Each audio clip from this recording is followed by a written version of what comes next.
Hello hi नमस्कार. प्रगती स्क्वेअरमध्ये सर्वांचं मनापासून स्वागत. आजच्या या व्हिडिओमध्ये मी पूर्ण ब्लाऊजची स्टिचिंग दाखवणार आहे. प्रिन्स कट ब्लाऊज आहे तर त्याची पूर्ण स्टिचिंग दाखवते मी आणि विदाऊट कटिंग विदाऊट एडिटिंग आहे तसं पूर्ण व्हिडिओ आहे. तर तुम्ही पूर्ण व्हिडिओ शेवटपर्यंत बघा. तर मी कट करून घेतलेला आहे पूर्ण ब्लाऊज आणि पहिल्यांदा जे ब्लाऊजचं आपल्याला मेन फॅब्रिक आणि अस्तर आहे ते स्टिच करून घ्यायचं असतं. एक्स्ट्राचं जे फॅब्रिक आहे ना मी ठेवून देते उरलेलं, कारण ज्यावेळी आपण ब्लाऊज स्टिच करत असतो तर कटिंग करताना फक्त मेन पार्ट वगैरे कट केलेलं असतात. त्यानंतर पायपिंग, त्यानंतर आपलं हुकाईची पट्टी किंवा अजून अशा बऱ्याच गोष्टी असतात ज्या त्यानंतर कमरेची पट्टी वगैरे असं, तर ते मी कट करताना ते तयार करून ठेवत नाही. ज्यावेळी आपण स्टिचिंग करतो त्यावेळी मग ते पीसमधनं कट करून घ्यायचे. म्हणून ते एक्स्ट्राचं जे फॅब्रिक आहे जोपर्यंत पूर्ण ब्लाऊज रेडी होत नाही तोपर्यंत टाकून नाही द्यायचं, मी ठेवून देते. तर हे जे पार्ट आहेत आपले पहिले ते पार्ट मी जॉईन करून घेणार आहे पूर्ण. आता हे नेटचं ब्लाऊज आहे, पूर्ण ट्रान्सपरंट होतं आणि यावरती सिक्वेन्सचा वर्क होता.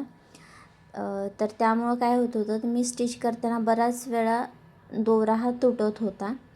तर त्याला मी ऑइलिंग पण केलं मशीनला आणि ट्राय केले की काही करून हे तुटू नये. सावकाश स्पीड कमी ठेवली आणि बटन पण कमी ठेवलं, तरी पण ते म्हणजे सिक्वेन्स वर्क असल्यामुळं दोरा तुटत होता.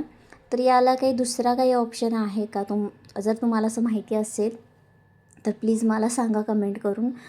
कारण बऱ्याच वेळा असं होतं सिक्वेन्स वर्क ज्यावेळी असतो त्यावेळी दोरा तुटतो आणि त्यामुळं मग बराच आपला वेळ जातो स्टिचिंग करतानाचा. 1 तासात होणारं ब्लाऊज 1-1.5 तास लागतो किंवा जास्त वेळ लागतो. आपण असं कंटिन्यू पण असं नाही की आपण कंटिन्यू बसतो, त्या थोडं थोडं अधूनमधून उठत राहतो, बाकीची कामं करत राहतो. त्यामुळे मग बराच वेळ जातो त्यामध्ये. एकदा लिंक तुटली ना की वेळ जातो. तुम्हाला माहिती असेल तर दुसरा काही ऑप्शन आहे त्याला तर ते सांगा. आणि त्यामुळं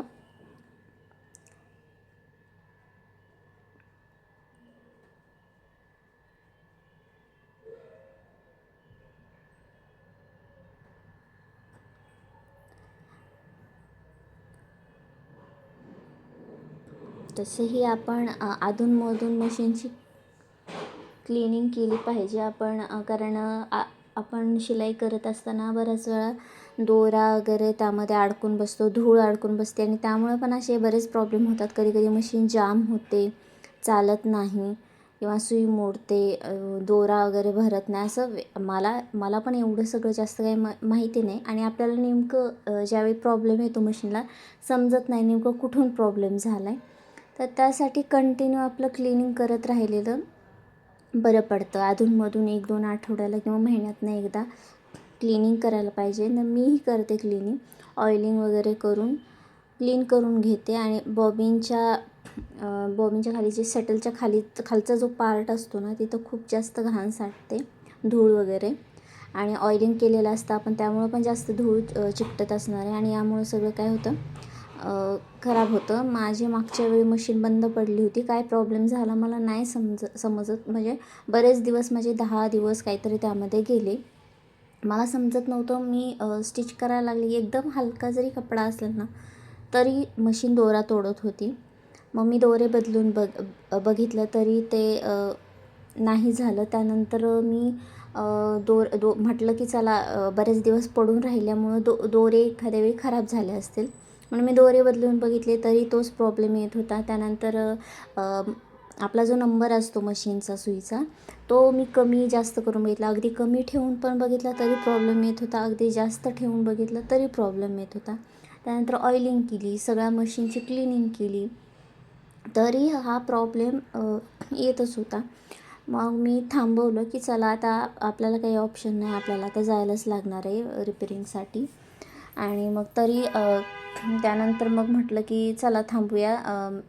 आणि एक दिवस असंच चेक करत होते की चला बघूया काय काय नेमका प्रॉब्लेम झाला. त्यानंतर मला समजलं की मी मशीनला मोटर लावली, त्यामुळं काय झालं, ते मोटर जे आपलं व्हायब्रेशन होतं मशीनमध्ये स्टिचिंग करत असताना, त्यामुळे थोडंसं जे तो नट होता तो सरकला होता आणि त्याचा अँगल चेंज झालं आणि त्यामुळं काय होत होतं, ते टेन्शनमध्ये येत होतं, बेल्टला टेन्शन आलं आणि त्यामुळं ते प्रॉब्लेम काहीतरी येत होता. मग मी ते थोडंसं ज्यावेळी लक्षात आलं माझ्या, त्यावेळी मी ते लावलं आणि तो व्हील जे होतं ते पण लूज झालं होतं मोटरचं. तर मग ते फिट्ट केलं आणि मशीन माझी परत मग चालायला लागली. आणि मी जे करत बसले होते की मशीनचा मला बॉबिन खराब झाली असेल, बॉबिन चेंज करा, दोरा चेंज करा, किंवा मशीन सुई जी असते, बऱ्याच वेळा असं होतं की पहिल्यांदा आपण चेक करतो, मशीन खराब झाली म्हणजे सुई चेक करतो की आपण सुई तर चुकीची लावली नाही किंवा त्याचा पॉईंट गेला नाही हे चेक करतो. तेही मी 2-3 वेळा चेंज करून बघितलं, तरी माझं काही सुचत नव्हतं. पण शेवटी लक्षात आलं की मोटरचा प्रॉब्लेम होता तो.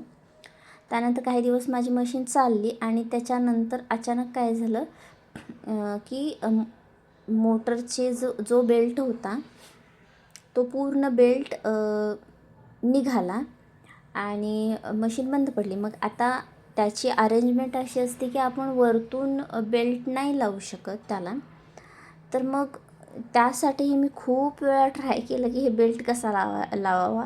भरपूर एनर्जी लावून मी ट्राय करत होते, तो बेल्ट लावताच येत नव्हता मला, कारण हे पहिल्यांदा झालं होतं माझ्यासोबत. बरेच आता 7-8 वर्ष झालं माझी मशीन आहे घेतल्यापासून. तर एवढ्या वर्षामध्ये माझ्या मशीनला फक्त मी एकदा सुई चेंज केली. अजून माझी सुई तीच आहे, कारण सुई माझी तुटलीच नाही आणि त्याच्यानंतर मशीनचा आणि मोटरचा किंवा असा पण काही प्रॉब्लेम आला नाही. त्यामुळं माझ्या लक्षात येत नव्हतं की ही मोटर कशी लावायची, बेल्ट कसा लावायचा मोटरला, कारण ते बसत नव्हतं. आहे तसं जो आपला मशीनचा व्हील असतो आणि आपला पेडलचा जो व्हील असतो, आपण पायाने चालवतो त्यावेळी जे असतं ना, ते तसं आपण बेल्ट ज्या पद्धतीने बसवतो, जरा त्याला थोडंसं असं टेन्शन देऊन वगैरे ॲडजस्ट करून तसं बसवायला बघत होते मी मोटरचा बेल्ट, तर तो बसत नव्हता. त्यानंतर सहज असं लक्षात आलं की मी मशीन थोडीशी वाकडी केली आणि त्यानंतर इतक्या इझिली तो बेल्ट बसला. म्हटलं अरे एवढी छोटीशी गोष्ट होती, म्हणजे अशा बऱ्याच काही गोष्टी होतात ना आपल्याला ना माहिती असतं किंवा सोप्या छोट्या छोट्या गोष्टी असतात आणि आपण रिपेरिंगवाल्यांकडे जातो आणि मग ते सांगतात आपल्याला हे झालं ते झालं आणि नेमका प्रॉब्लेम तर काहीच नसतो. आपण जोपर्यंत आपण ट्राय करत नाही ना की काहीतरी आपल्याला कळायला पाहिजे, काय प्रॉब्लेम झाला आहे, काय बिघाड झाला आहे, तोपर्यंत आपल्या त्या लक्षात येत नाहीत गोष्टी. तर असं माझा प्रॉब्लेम झाला होता मशीनचा. त्यानंतर काय माझा आणखीन प्रॉब्लेम झाला नाही. आता फक्त ह्या फॅब्रिकमुळं ज्यावेळी असं जड असतं फॅब्रिक, म्हणजे डबल टिबल लेअर असतात त्यावेळी, आणि हे असं वर्क वगैरे येतो त्यावेळी याला प्रॉब्लेम येतो.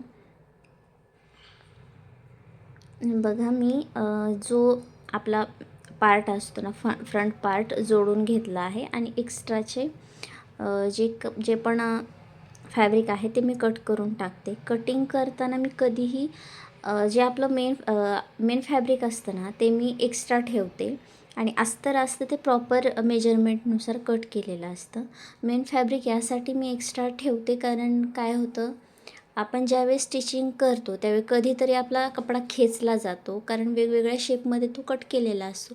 कधी कधी जास्त खेचतो, कधी कधी कमी खेचतो आणि मग कमी जास्त असं होऊ शकतं. त्यामुळं मी काय करते, मेन फॅब्रिक जे आहे ते एक्स्ट्रा ठेवते आणि अस्तर आपलं आहे त्या मेजरमेंटचं असतं, त्यामुळं ते जोडलं की आहे त्या मापापेक्षा एक्स्ट्राचं जे दिसतं आहे ते आपल्याला कट करून टाकता येतं. त्यामुळं परत ते कमी जास्त पडायचा प्रॉब्लेम नाही आहे.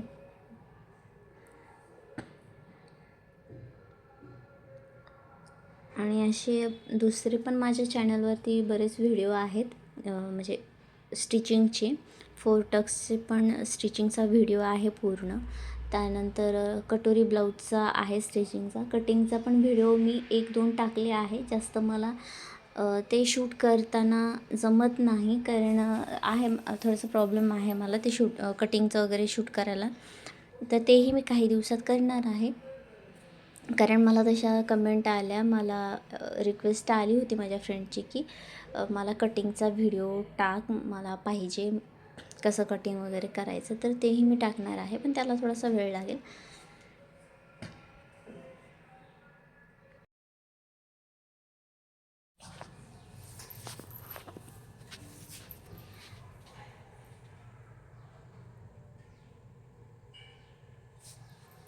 बघा आता मी फ्रंट पार्ट जॉईन करून घेते. जे आपण फ्रंट पार्टमध्ये वेगवेगळे पार्ट केले होते प्रिन्स कटचे, ते आपण जॉईन करून घेणार आहोत. तर जॉईन करताना अजिबात कपडा खेचायचा नाही आहे. खेचल्याने काय होतो, एखादा पार्ट जास्त होतो आणि एखादा पार्ट कमी होतो. कारण आपण ते कर्व शेपमध्ये कटिंग केलेली असते, त्यामुळं तो कपडा खेचतो. कधीही कुठलेही स्टिचिंग करताना काय होतं, आपण ज्यावेळी कर्वमध्ये कपडा सरळ जर आपण ए लाईनमध्ये कट करतो ना, किंवा म्हणजे व्हर्टिकल लाईनमध्ये किंवा हॉरिझॉन्टल लाईनमध्ये ज्यावेळी आपण कपडा कट करतो ना, त्यावेळी तो खेचला जात नाही. पण आपण असं तिरक्या लाईननी ज्यावेळी कट करतो कपडा किंवा असं गोल शेपमध्ये कर्वमध्ये कट करतो, त्यावेळी त्याला ना इलॅस्टिसिटी येते त्या फॅब्रिकला आणि तो थोडं जास्त स्ट्रेच होतो. मग तर त्यामुळं असं खेचायचं नाही. कपडा खेचल्यानंतर असं कमी जास्त होतं. हा बघा एक साईडचा पार्ट असं तयार झाला आहे. अजिबात कमी जास्त फॅब्रिक झालं नाही आहे. जर खेचलं असतं तर एखादं फॅब्रिक जास्त झालं असतं आणि एखादं कमी झालं असतं. त्यासाठीच आपण ज्यावेळी पायपिंग करतो, नेकला पायपिंग करायची असते, त्यावेळी आपण असं तिरकस मध्ये जॉईन करतो. मी 1.5 इंचची पट्टी घेते आणि तिरकसमध्ये अशा पट्ट्या कट करून ते जॉईन करते आणि त्यानंतर मग पायपिंग करते. मग त्यामुळं काय होतं, तो म्हणजे व्यवस्थित आपल्याला कवरमध्ये जोडायचं असतं ते, त्यामुळं ते व्यवस्थित शेप येतो. जर सरळ जर पट्ट्या कट करून जर जॉईन करायला गेलं तर मग नंतर पायपिंग करताना ती फिनिशिंग व्यवस्थित येत नाही पायपिंगची आणि मग पायपिंग अशी उलटी पण पडते. बऱ्याच जणांना हा प्रॉब्लेम होतो की त्यांची पायपिंग अशी उलटी पडते, तर त्याचा हाच प्रॉब्लेम असतो, बाकी काही इथं चुकत नाही. आपण ज्यावेळी पट्टी कट करतो त्यावेळी ती तिरकस कट करायची आहे पायपिंगला घेण्यासाठी फक्त. बाकी दुसरीकडं कुठं वापरायची असेल तर तिथं नाही घ्यायची. फक्त पायपिंग ज्यावेळी करणार आहे तुम्ही त्यावेळी तिरकस पट्ट्या कट करून घ्यायच्या आणि नंतर त्या आणि जॉईन करतानाही त्याला तिरकस कट देऊनच जॉईन करायचा दोन्ही पट्ट्यांचा. सरळ पट्टीला अशी जॉईन नाही करायची, त्यामुळं नंतर तो प्रॉब्लेम नाही येणार. हे बघा आता मी इथं पार्ट जॉईन करून झालं तर पूर्ण तयार करून घेते. तर ते कमरेची पट्टी लावायचे. प्रिन्स कटला फ्रंट पार्टला पण मी पट्टी लावून घेते. काही जण अस्तर बाजूला आणि मेन फॅब्रिक बाजूला स्टिच करून घेतात आणि त्यानंतर जॉईन करतात. तेही तुम्ही करू शकता. तर मी अशा पद्धतीने जॉईन करते. अगोदर पट्टी लावून घेते फ्रंट पार्टला आणि त्यानंतर पट्टी लावल्यानंतर आपलं हुकायची पट्टी लावायची आणि त्यानंतर बॅक पार्टला जर आपण आहे तसं पलटवून घेतलं तर मग मी बॅक पार्टला पायपिंग लावायचा विषयच येत नाही. आपण फक्त जॉईन करून पलटवून घेतो तर आपल्याला पायपिंग पण करायची गरज पडत नाही आणि कमरेची जी पट्टी असते ती पण लावायची गरज पडत नाही. आपण पलटून घेऊ शकतो. आणि जर आपल्याला तसं नाही करायचं, आपल्याला जर पाटीला प्रॉपर पायपिंगच करायची आहे तर मग फक्त पाटीतली पट्टी लावून पलटवून घेतलं तरी चालेल. आता हे नेटचं फॅब्रिक होतं, यामध्ये डिझाईन वगैरे काही करायची नव्हती, नॉर्मल डिझाईन पाहिजे होती. तर त्यामुळं इथं मी पलटवूनच घेणार आहे. त्यामुळं इथं फ्रंट पार्टला पट्टी लावून घेते.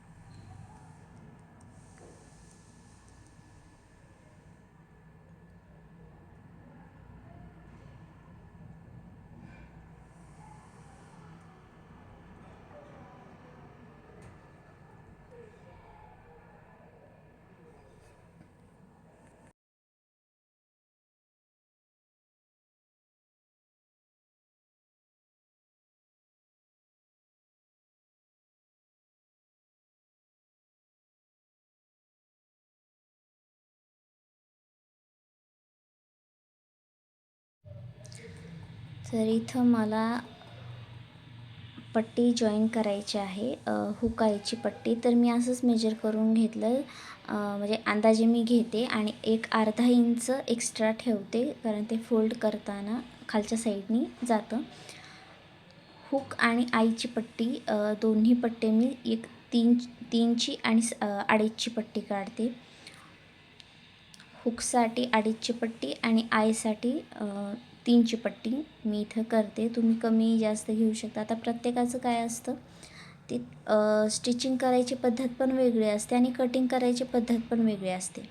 त्यामुळं ते प्रत्येकजण असं कमी जास्त घेतात. काही जण ही पट्टी वरतून जॉईन न करता ज्यावेळी कटिंग करतात फ्रंट पार्ट, त्यावेळेस ते 2.5 इंच एक्स्ट्रा ठेवतात आणि तेच पट्टी तिथल्या तिथंच फोल्ड करतात. आणि अशा बऱ्याच वेगवेगळ्या पद्धती बघितल्यात मी. आता दुसऱ्याने स्टिच केलेले ज्यावेळी मी बघते ना, तर वेगवेगळ्या प्रत्येकाचं वेगळं काही ना काहीतरी वेगळं त्यामध्ये असतंच. तर मी तर याच पद्धतीनं करते. मला ते सोपं वाटतं आणि मला माझी कटिंग आणि स्टिचिंग खरंच सगळ्यात सोपी वाटते, की जास्त लोड घ्यायचा नाही, जास्त टेन्शन घ्यायचं नाही. हे बघा, आता इथं मी पायपिंगसाठी पट्टी करते. मगाशी जसं मी सांगितलं तसं मी इथं तिरकस पट्टी कट करते आणि 1.5 इंचचं मी इथं मार्किंग करून घेतलं. म्हणजे मार्किंग इथं नाही केलं, मी अंदाजे घेतले, कारण मला सवय आहे किती लागतं काय ते.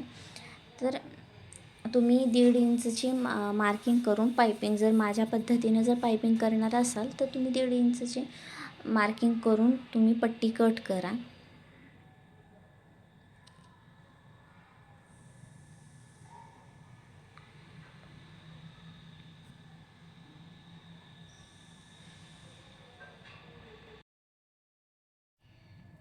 तर जे कोणी व्हिडिओ बघत असतील तर त्यांनी प्लीज कमेंट करा. कमेंट करून सांगा यामध्ये काही तुम्हाला चेंजेस दिसतात किंवा, कारण मी तुम्हाला दाखवते की मी कशा पद्धतीनं तयार करते कुठलीही ड्रेस. जेवढं मला जमतं तेवढं मी दाखवायचा प्रयत्न करत असते, कारण मला वाटतं की मला जे येतं मी ते तुम्हाला दुसऱ्यांना शिकवावं. पण याचा अर्थ असा नाही की मला पण सगळंच येतं, असं नाही. मीही शिकतच राहते, त्यामुळे मलाही पाहिजे असतं नवीन नवीन काही शिकायला, आणि मी शिकले की मग मला दुसऱ्यांना पण शिकवायचं आहे, माझं असं असतं. तर कमेंट करून मला सांगत जा की यामध्ये काही चेंजेस आहेत का, काय तुमची पद्धत वेगळी आहे का काही. ठीक आहे. हे बघा, तुम्ही पाहू शकता मला व्हिडिओमध्ये ना तुम्हाला दिसतंय मी सारखं दोरा ओवते सुईमध्ये, कारण मला कंटिन्यू तो शेवटपर्यंत प्रॉब्लेम आला होता. मग मी शेवटी काय केलं, ज्यावेळी म्हणजे आत्ता ते याला अस्तर होतं जॉईन करताना, त्यामुळे थोडंसं याला सपोर्ट मिळत होता, म्हणून मी लक्ष नाही दिलं. म्हटलं जाऊ द्या, हे सिक्वेन्स वर्क आहे तर हे होणारच आहे. आणि जे फूट होतं लावायचं, तर ते काय झालं, माझ्याकडं आहेत सिंगल फूट आहे, पण ते काय झालं, माझा जो ड्रायव्हर होता, स्क्रूड्रायव्हर, तोच हरवला नेमका. त्यामुळं मला आता ते शोधत बसायला वेळ नव्हता, म्हणून मी ते आहे ते फूट ठेवलं सिंगल फूट. आता तुम्ही मला एखादे कमेंट करून सांगतील की सिंगल फूट वापरा म्हणजे प्रॉब्लेम येणार नाही, तर म्हणून मी सांगते की नाही माझ्याकडं आहे सिंगल फूट आहे, पण ते प्रॉब्लेम येत होता. पण इथं सिक्वेन्स वर्क आहे आणि पूर्ण ब्लाऊजला वर्क आहे. त्याचा ज्यावेळी आपण बीड्स वर्क किंवा काही असं थोडंसं हार्डवालं वर्क असेल आणि एका साईडने आपल्याला ते मॅनेज करता येत असेल, तर आपण तिथं सिंगल फूटचा वापर करू शकतो. पण जिथं आता सगळीकडेच पूर्णच वर्क आहे, तिथं आपण कुठं कमी जास्त करूच शकत नाही. आणि नुसतं सिक्वेन्स वर्क असेल तर मग आपण जेवढं आपल्याला स्टिच करायचं तेवढं आपण खोलून टाकतो आणि म्हणजे तो वर्क केलेला, आणि त्यावर ते स्टिच करतो. पण इथं आहे सिक्वेन्स वर्क आहे, त्यावरती थ्रेड वर्क आहे, आणि मग ते थ्रेड वर्क पण हेवी असतं डिझाईन, त्यावरही प्रॉब्लेम करतो मग सुई, त्यामुळे पण प्रॉब्लेम करते. तर दुसरा काही ऑप्शन असेल तर प्लीज मला खरंच सांगा यासाठी काय तुम्ही करता. शेवटी मी काय केलं, ज्यावेळी मला स्लीव्ज जॉईन करायच्या होत्या, कारण हा नेटचा ब्लाऊज आहे, कस्टमरचा ब्लाऊज आहे, तर त्यांना असं होतं की मला डिझाईन वगैरे नको, प्लेन ठेवा ब्लाऊज आणि फक्त स्लीव्जला पण अस्तर नका लावू, म्हणजे तेवढंच ठीक राहील स्लीव्जला. आणि मग आता स्लीव्जला अस्तर नव्हतं लावायचं तर तिथं जास्त प्रॉब्लेम येणार होता, कारण काय होतं, नेटचं फॅब्रिक खूप पातळ असतं, त्यासाठी आपल्याला कमी नंबरची सुई वापरायची असते, 11 किंवा 12. पण आपण सतत चेंज नाही करत आणि त्यामुळं माझी 21 नंबरचीच सुई होती. तर मग मी काय केलं, कारण आपण डायरेक्ट स्टिच करायला चालू केलं, काय होतं, नेटचा कपडा आतमध्ये फसतो आणि मग आतमध्ये फसला की बॉबिनच्या साईडला पण फसतो, किंवा तो फसला म्हणून दोरा फसतो आणि मग त्यामध्ये बिघाड होतं पूर्ण. म्हणून मी तिथं काय केलं, मी पेपर वापरला स्लीव जॉईन करताना. पुढं आता ज्यावेळी तुम्ही बघाल स्लीव जॉईन करताना मी तुमच्या लक्षात येईल, मी पेपर वापरला आणि त्यामुळं खूप लवकर ना स्टिच झाला आणि मला बिलकुल पण प्रॉब्लेम आला नाही. जिथं खरं तर प्रॉब्लेम यायला पाहिजे होता, हे इथं अस्तर वापरलं मी, तिथं अस्तर नाही वापरलं, तिथं प्रॉब्लेम यायला पाहिजे होता, पण तिथं प्रॉब्लेम नाही आला, कारण मी तिथं पेपर वापरला होता. फिटिंग जेवढी करायची होती तेवढाच मी पेपर कट केला आणि जॉईन केल्या स्लीव्ज, तर तिथं बिलकुल प्रॉब्लेम आला नाही. पेपरचा वापर तुम्ही पण नक्की करा अशा ज्यावेळी नेटचे हे फॅब्रिक असतात. आणि सेम आपलं ह्यावेळी पण होतं, ज्यावेळी आपण मखमली कपडा वापरतो त्यावेळी पण सेम प्रॉब्लेम होतो. तिथं पण आपल्याला दोरावरतीच फिरतो, सुईवरती फिरते आणि स्टिचिंग होतच नाही आपल्याला. त्यावेळी पण पेपर वापरून बघा, तर नक्की तिथं पण चांगलं चालेल. मी हा प्रयोग करून बघितला आहे बऱ्याच वेळा आणि रिझल्ट चांगला मिळतो.